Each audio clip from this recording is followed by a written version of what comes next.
அடி நமஸ்காரம் ஸ்ரீமதே ராமானுஜாய நமக.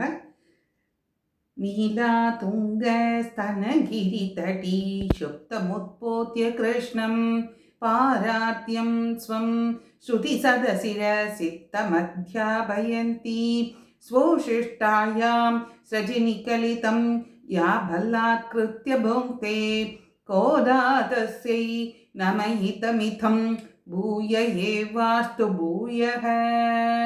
அன்னவைகள் புதுவை ஆண்டாள் அரங்கற்கு பண்ணு திருப்பாவை பல்பதியம் இனிசையால் பாடி கொடுத்தால் நற்பாமாலை பூமாலை சூடி கொடுத்தாலை சொல்லு. சூடி கொடுத்த சுடற்கொடியே தொல் பாவை பாடி அருள வல்ல பல்வலையாய் நாடி நீ வேங்கடவர்க்கு என்னை விதி என்று இமாற்றம் நாம் கடவா வண்ணமே நல்கு. ஸ்ரீ ஆண்டாள் நாச்சியார் திருவடிகளே சரணம். பாவை நோன்பு என்கிற ஒரு வியாஜியம், ஒரு காரணத்தை வைத்துக்கொண்டு கண்ணன் எம்பெருமானை அடைய வேண்டும் என்பதற்காக ஆண்டாள் நாச்சியார் திருப்பாவை சங்கத்தமிழ் மாலை 30 பாசுரங்களை அருளை செய்தாள். அதில் 26வது பாட்டிலே நோன்புக்கு வேண்டுமான அந்த பொருட்களை அவள் கேட்கிறாள். கீழ்பாட்டில் பாஞ்சசன்னிய முதலிய கைங்கரிய பரர்கள் இவன் திருமுகத்தை காட்டக்கூடிய ஒரு விளக்கு, கோல விளக்கு, கொடி, விதானம் போன்ற உபகரணங்களை கீழ்பாட்டிலே கேட்டாள், பிரார்த்தித்தார்கள். இப்ப என்ன செய்கிறார்கள்? இந்த 27வது பாட்டுல கூடாரை வெல்லும் சீர்கோவிந்தா என்ற இன்றைய நாள் பாசுரம். இதில் என்ன கேட்கிறார்கள் என்பதற்கு முன்பாக இந்த நாள் பாசுரத்தை முதல்ல நாம சேவித்து விடுவோம். கூடாரை வெல்லும் சீர்கோவிந்தா உந்தன்னை பாடி பறை கொண்டு யாம் பெரும் சம்மானம் நாடு புகழும் பரிசினால் நன்றாக சூடகமே தோள்வளையே தோடே சிவிப்பூவே பாடகமே என்றனைய பல்கலனும் யாமணிவோம் ஆடை உடுப்போம் அதன் பின்னே பால் சோறு மூடனை பெய்து முழங்கை வழிவார கூடியிருந்து குளிர்ந்தேலோர் எம்பாவாய். கூடாரை வெல்லும் சீர்கோவிந்தா, கூடாதவர்களையும் வெல்லக்கூடியவனான குணமிக்க கோவிந்தன். நாங்கள் பாறை கொண்டு பாடுகிறோம். அப்படி உந்தண்ணி பாடி பொறை கொண்டு நாங்கள் சம்மானம், அதாவது பரிசு பெறுகிறோம். அந்த பரிசு எப்பேற்பட்டதாக இருக்க வேண்டும்?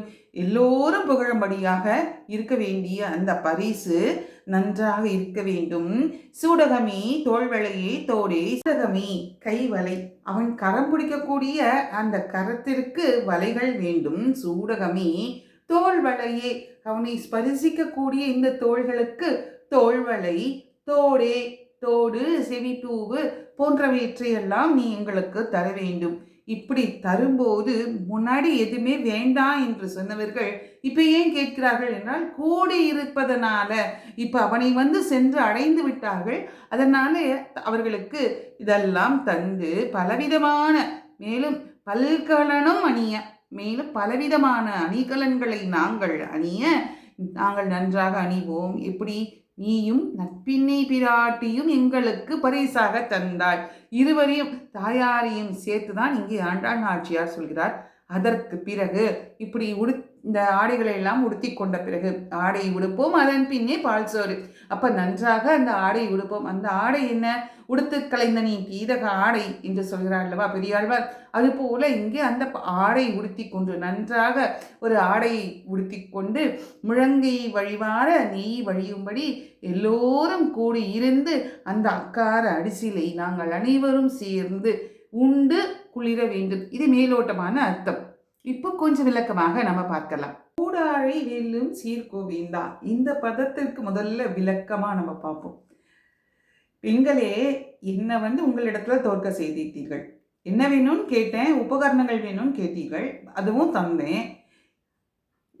சரி, எங்கிட்ட இருக்கக்கூடிய அந்த பறை கூட கொடுத்தாடும் போது இருக்கக்கூடிய அறையிலே நான் கட்டியிருக்கக்கூடிய பறையை கூட நீங்க வாங்கி கொண்டீர்கள். மேலும் என்னை தோற்கெடுத்து விட்டீர்களே என்று கண்ணன் சொன்னானா, ஆற்றாது உன் அடி பணியுமா போலே, உன்னுடைய திருவடியை பணியுமா போலே யாமந்தோம் என்று சொல்லிக்கொண்டு என்னை தோற்க அடித்து விட்டீர்களே.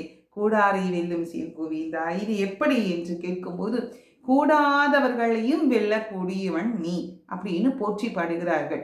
கண்ணனுடைய அந்த எம்பெருமானின் கல்யாண குணங்களை எடுத்து சொல்கிறார்கள். அது என்ன கல்யாண குணம்? கூடாதவரை வெல்லும். இவனுடன் சேரவே மாட்டேன் என்று இருக்கக்கூடிய இப்போ ராவணன் துரியோதனன் எடுத்துப்போம். ராவணன் அனுமன் போய் தூது சொன்னார், இந்த மாதிரி சீதையை விட்டு விடுமாறு கேட்டார். அவன் கேட்டானா? ராவணன் கேட்டானா? கேட்கல.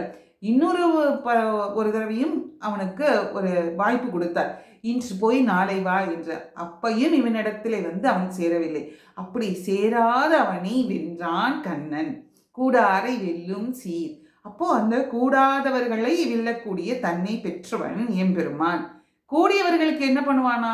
இவன் அவர்களிடத்திலே தோற்று விடுவானாம். அந்த மறைமுகமாக சொல்லக்கூடிய ஒரு வார்த்தை, நேரடியாக சொல்ல முடியுமா? அதனால மறைமுகமாக இந்த வார்த்தையை அருளி செய்கிறாள் ஆண்டாள் ஆட்சியார். இப்போ துரியோதனன் எடுத்துக்கலாம். துரியோதனன் என்ன பண்ணான்? இவனிடத்துல சேரவே மாட்டேன் என்று இருந்தான். கரிஷி வச்சனம் தவ, இப்படி அவன் பாண்டவர்களுக்கு தன்னை எழுதி கொடுத்தான், தூதனாக போனான். தூதனாக போறது அப்படிங்கிறது சாதாரண காரியம் இல்லை. ஏன்னா தூது போறது அப்படின்னா ரொம்ப ரொம்ப உயர்வான பதவி கிடையாது அது, தூது போகிறது அப்படிங்கிறது. ஆனா அந்த தூது போனதுனால தான் மகாபாரதத்துக்கே ஏற்றமாம். தூது போனவன் ஏற்றம் சொல்லிற்று மகாபாரதம் அப்படின்னு பிள்ளைலோகாச்சாரியர் ஸ்ரீவஷ்ண பூஷணத்துல சொல்றார். அங்க துரியோதனன் என்ன பண்றான்? கண்ணன் எம்பெருமான்ட்டு ஆயுதங்கள் எடுக்கக்கூடாதுன்னு வாங்கிக்கிறான். எல்லா ஆயுதங்களும் என்கிட்ட கொடுத்துருன்னு வாங்கிக்கிறான். ஆனா பீஷ்மர் என்ன பண்ணினாராம்? எப்படியாவது ஒன்று ஆயுதம் எடுக்க வைக்கேன்னு சபதம் பண்ணியிருக்கார். கண்ணனை ஆயுதம் எடுக்க வைப்பேன்னு சபதம் பண்ணியிருக்கார். பீஷ்மருக்கு கண்ணனிடத்துல தனி அன்பு இருந்துதான். அதனால என்ன பண்ணினார்? பீஷ்மர் முதல் நாள் மகாபாரதம் போர் ஆரம்பிக்கிறது. இந்த மகாபாரதம் போர் ஆரம்பிக்கும் போது முதல் நாள் அன்னைக்கு அர்ஜுனன் எதிர்க்க நிற்கக்கூடிய கௌரவர்களையும் பீஷ்மரையும் பார்த்துட்டு, ஐயோ இதெல்லாம் என் சகோதரர், இது என்னுடைய பிதாமகர் இருக்கிறார், நான் எப்படி சண்டை போடுவேன், போட மாட்டேன்னு தயங்கினான். அப்போ கீதாபதேசம் பண்ணினான் கண்ணன். அதன் பிறகு போர் ஆரம்பிக்கும் போது பாண்டவர் படை முதல் நாள் மிகவும் அடி வாங்கியது. இரண்டாம் நாள் கௌரவர்களை அவரோட படை அதிகம் அடிபட்டது. அதனால துரியோதனன் பீஷ்மர்கிட்ட சொன்னாராம், அர்ஜுனனுக்கும் பாண்டவர்களுக்கும் கண்ணனுக்கும் நீங்கள் ஹேத்துவாக, அதாவது அவர்களுக்கு நீங்கள் உதவி செய்வது போல இருக்கிறதே, எங்களை நீங்கள் எங்களுக்காக நீங்க போர் புரியல அப்படின்னு சொன்ன உடனே பீஷ்மர் சொன்னாராம், இல்லை நாளை உங்களுக்காக கௌரவருக்காக போர் செய்கிறேன் என்று சொன்னாராம். அதனால என்ன பண்ணினாராம்? பீஷ்மரே அம்புகளை அந்த வில் எடுத்து அம்புகள்லாம் நிறைய விடுறார், சண்டை போடுறார். அப்படி போடும்போது அந்த சல்லடை கண்களாக அர்ஜுனனை துவைக்கிறாராம். உடனே என்ன பண்ணிடுறான் கண்ணன்? அவனுக்கு கோபம் வந்துடுதான். கோபம் கீழே இறங்கி தான் என்ன பண்ணிடுறான்னா சக்கராயுதத்தை எடுத்துடுறானாம். அப்போ இங்க என்னன்னா, அவனை ஆயுதம் எடுக்க வைப்பேன்னு அவர் சொன்னார் இல்லையா, அவரை தோற்கடிப்பது அங்க கிடையாது. கண்ணன் அவனுக்கு ரொம்ப பிடிக்கும், அடியவருக்கு உதவி செய்வதற்காக அங்கே அவன் ஆயுதம் எடுத்தான். இதுவே அங்க அவர் இடத்துல தோற்றார் அப்படி சொல்ல முடியுமா? இல்லை, தன்னுடைய அடிகாரிகளிடத்திலே அவன் தோற்று நிற்பவன். இப்போ இதுதான் அவர்கள் பதிலாக சொல்கிறார். கண்ணனை பெருமான் என்ன கேட்டான்? எங்கிட்ட இருக்கிற உபகரணங்கள்லாம் வாங்கிட்டேன், இன்னும் என்ன வேணுங்கும் போதுதான் கூடாரை வெல்லும் சீர்கோவிந்தா என்று சொல்கிறார்கள். அடுத்து என்ன சொல்கிறார்கள்? கூடாரை வெல்லும் சீர்கோவிந்தா, உந்தனை பாடி பறிக்கொண்டு யாம் பெரும் சம்மானம். நாங்கள் உன்னை பாடிக்கொண்டு வந்தோம், உன் பெயரை பாடிக்கொண்டு வந்தோம். என்னென்னலாம் பேர் பாடினார்கள்? உன் மைத்துனன் பேர் பாட, கேசவனை பாட, வனத்துக்கு இனியானை பாட, உத்தமன் பேர் பாடி, இப்படி பேரெல்லாம் சொல்லி கொண்டு வந்தோம். அதனால நீ எங்களுக்கு கொடுக்க வேண்டிய பரிசு என்ன தெரியுமா? இந்த பரிசு இந்த நாடே புகழணும். ஏன்னா கண்ணன் எம்பெருமான நட்பினை பிராட்டியும் தரக்கூடிய பரிசு அப்படின்னா அது எவ்வளவு சிறப்பு வாய்ந்ததாக இருக்க வேண்டும். அதனால் நாடு புகழும் பரிசினால். இப்போ ராம விருத்தாந்தத்தை நம்ம எடுத்துப்போம். ராமர் என்ன பண்ணினாராம்? சீதா பிராட்டி மங்களாசாசனம் செய்து கொண்டே வந்தாலாம். அப்படி மங்களாசாசனம் செய்து பின்னாலே வந்ததுனால தன்னுடைய கழுத்திலே போட்டிருந்த அந்த மாலையை எடுத்து சீதைக்கு கொடுத்தாராம். சீதை அதை அணிந்து கொண்டாலாம். அற்புதமான காட்சி இல்லையா? தாயாருக்கு ராமர் போட்ட மாலை. இன்னொரு விருத்தாந்தம் என்ன அப்படின்னா, பட்டாபிஷேகம்லாம் ஆயிடுறது. யுத்த காலத்துல ராவனை மாய்த்து விட்டு அங்கிருந்து அயோத்தியாவுக்கு ராமன் சீதை எல்லாரும் திரும்பி போகிறார்கள். வழியில ஆசிரமத்துல பரத்வாஜ ஆசிரமத்துல இறங்கிறார்கள். மீண்டும் அயோத்தியாவுக்கு சென்று பட்டாபிஷேகம் நடக்கிறது. இந்த பட்டாபிஷேகம் முடிந்த பிறகு எல்லாருக்கும் சன்மானம், போரிலே உதவி செய்ததற்காகவும் எல்லாருக்கும் சன்மானம் கொடுக்கிறார்கள். அப்போ சீதை என்ன செய்கிறாளாம், அவளுக்கு வந்த அந்த பரிசு முத்து மாலை, அந்த முத்து மாலையை தன்னுடைய கழுத்துல போட்டிருந்த முத்து மாலையை எடுத்து அனுமனுக்கு பரிசாக கொடுத்தாளாம்.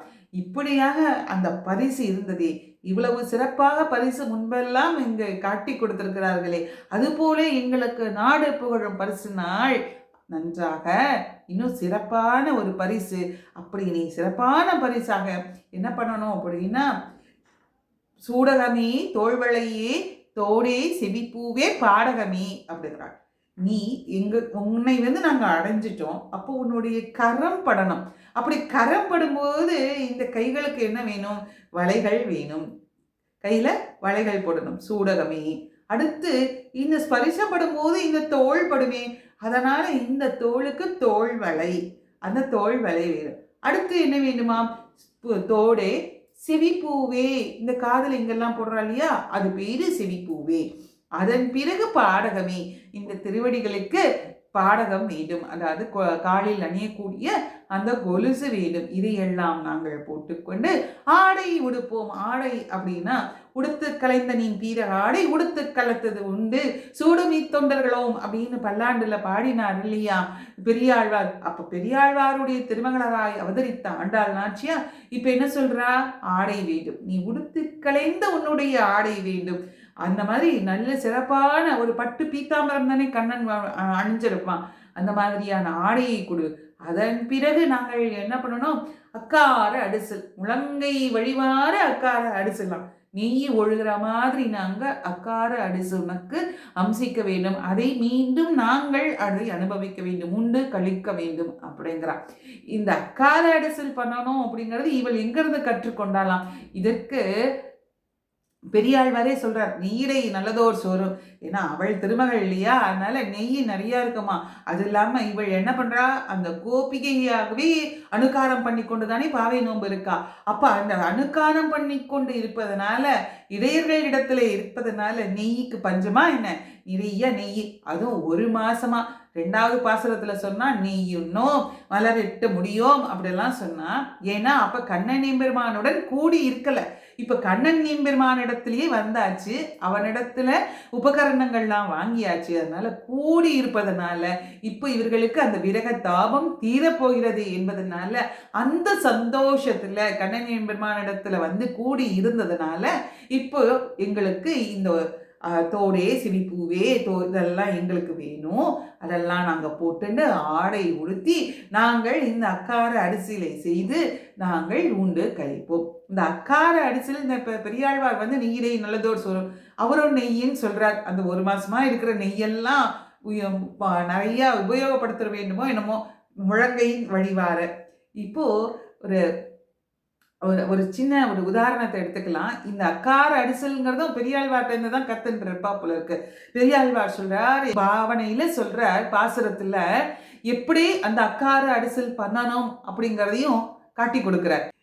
சென்னல் அரிசி சிறு பருப்பு செய்த அக்காரம் நறு பாலாள் 12 திருவோணம் மட்டேன் பண்டும் இப்பிள்ளை பரிசறிவன் இன்னம் உகப்பன் நான் என்று சொல்லி எல்லாம் விழுங்கிவிட்டு போந்து நின்றான் உன் மகன் தன்னை யசோதை நங்காய் கூவிக்கொள்ளாய் இவையும் சிலவே அப்படின்னு பெரியாழ்வார் தன்னுடைய பாசுரத்துல பெரியாழ்வார் திருமொழியில நமக்கு காட்டி கொடுக்கிறார். எவ்வளோ அழகா சென்னல் அரிசி சிறு பருப்பு அதாவது பாசி பருப்பு அப்புறம் நெய் இதெல்லாம் போட்டு பாலோடு, பாலில் தான் அந்த அக்கார அரிசிலே வேக வைக்கணுமா, இதெல்லாம் சேர்த்து அம்சம் பண்ணணும். அதாவது பெருமாளுக்கு காமிச்சிட்டு நம்ம அதை சேர்த்துக்கணும். கோஷ்டியோட தான் எப்பவுமே இந்த பிரசாதம் சாப்பிட்றது எல்லாமே கோஷ்டியோட தான் இருக்கணும். அந்த கூடி இருந்து குளிர்ந்தலோர் அப்படின்னு அதுதான் ஆண்டாள் நாச்சியார் நமக்கு இங்கே காட்டி கொடுக்குறாங்க. அனைவரும் கூடி இருந்து அந்த பிரசாதத்தை அன்வைக்க வேண்டும். முழங்கை வழிவார என்பதற்கு ஒரு ஐதீகம் பார்க்கலாம். என்னன்னா பட்டர் இடத்துல, அதாவது பராசர பட்டர் இடத்துல ஒரு சிஷ்யர், அந்த சிஷ்யர் பேர் வந்து நம்பி திருவழுதி வளநாடு தாசர். அவர் கேட்டாராம், அப்போ நெய் இந்த கோபிகைகள் இவர்கள் வாயில படாதா, ஏன் கீழே வழியணும் அப்படின்னு கேட்டாராம். அதற்கு பதிலாக பராசர பட்டர் எவ்வளோ அற்புதமா பதில் சொல்றாரு பாருங்க. கண்ணனையே நினைச்சிட்டு இருக்கிறதுனால வாயில் சோறு பட்டாதான் அந்த நெய் உள்ள போகும், இல்லைன்னா போகுமா? போகாது. இவர்கள் கண்ணனையே நினைச்சிட்டு இருக்கா. உண்ணும் சோறு பருகும் நீர் தின்னும் வெற்றிலை எல்லாம் கண்ணனாக இருப்பதனால அதுவும் இப்போ கண்ணன் இடத்திலே வந்தாச்சு. கன்னடத்துல கூடி வந்த உடனே இவர்களுக்கு பசிவா எடுக்க போகிறது. அப்படி பசி எடுத்தாலும் அதை சாப்பிடும்போது என்ன சாப்பிட்றோன்னு அவளுக்கு தெரியவா போகிறது. அதனால தான் இந்த இடத்துல முழங்கை வழிவார நெய் மூட நெய் பெய்து அப்படின்னு ஒரு ஐதீகம் காட்டப்படுகிறது. 27, 28 எம்பெருமானே பிராபியமும் பிராபகமும் அவன்தான் என்று அறுதியிட்டு கூறுகிறாள் ஆண்டாள் நாச்சியார். எம்பெருமான் அனுகூலர் பிரதிகூலர் இடம் ஈர்த்துக்கொள்வதாகிய விசேஷ குணத்தை இவ்வாறாக சொல்கிறாள்.